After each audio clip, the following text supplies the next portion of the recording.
This diagram shows you a field map of elevations. A field map is a map that shows a value in all locations.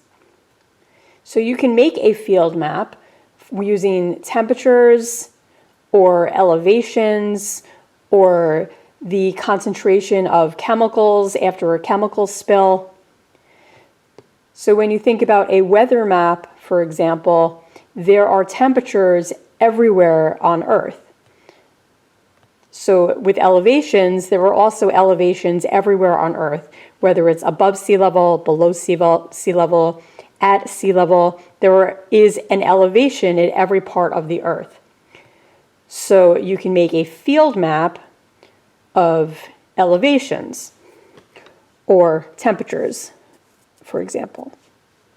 So in this case, the question is telling you to use a contour interval of 10 feet and to make contour lines that are 490, 500, and 510. So the 500 line has already been drawn in for you as an example of how to do this.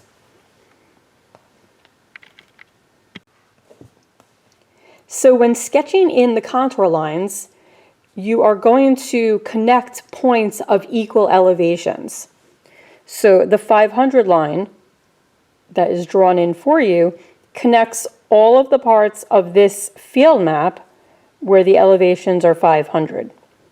Now, there are some cases where you'll have to interpret elevations where you have, let's say, you might have a spot on the map where there is nothing actually labeled 500, but you might have a 498 and you might have a 503 labeled, so then you have to interpret where the 500 would be, and it would be somewhere in between those two numbers. So I'm going to show you how to do some of these contour lines. So when you sketch these contour lines, you can start with the lower number that you are told to do. So in this case, you're told 490, 500, and 510.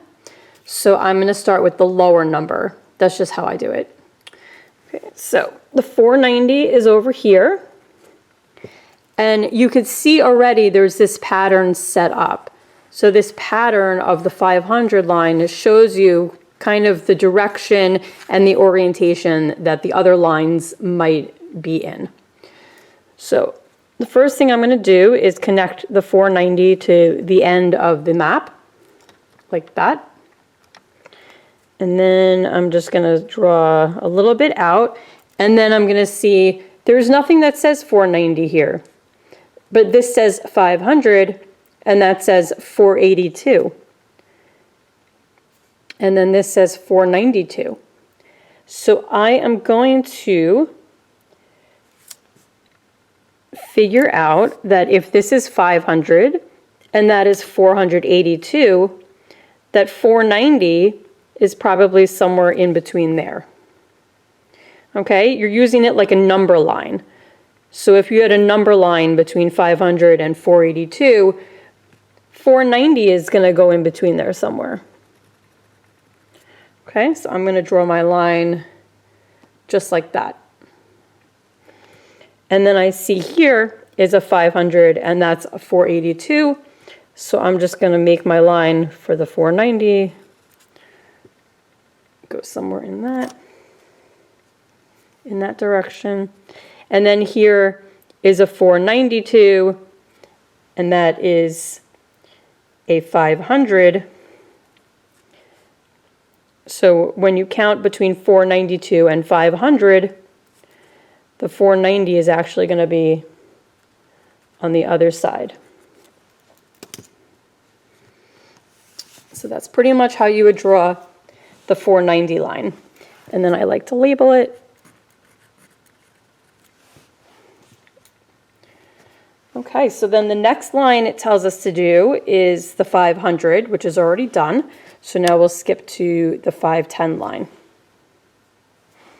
Okay, so that's 490, that's 500, so 510 is going to be somewhere south of the 500 line. Okay, so again, you have 500, here's 506, and there's 514. There is nothing that says 510 right over there. But if you were to count between 500 and 506, 510 is more than that, right? So 506, 514, 510 is somewhere in the middle there. And then you just connect that to the end of your map, right? I always connect the lines to the edge of the map. Okay, and then you can go really, really slowly if you want, just like little tiny bits at a time until you get to other numbers. So this is 500 and that's 514. I'm just going to assume my 510 is somewhere right over there. Okay, little bit by little bit. So then here's 500, that's 504. 510 should be somewhere below that. Okay, and then here's 500, there's 511, so the 510 is probably pretty close to the 511. Okay, and now I have 511 and 515. 510 does not go in between there. So here's a 500 and a 515. So 510 is probably right there somewhere. And then here is a 510, so I can reach up to that.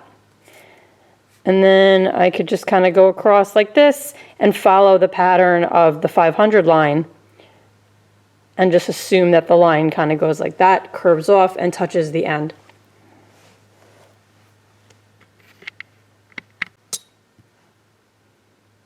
And then I will go ahead and label that line as well. And I'll label the 500 too.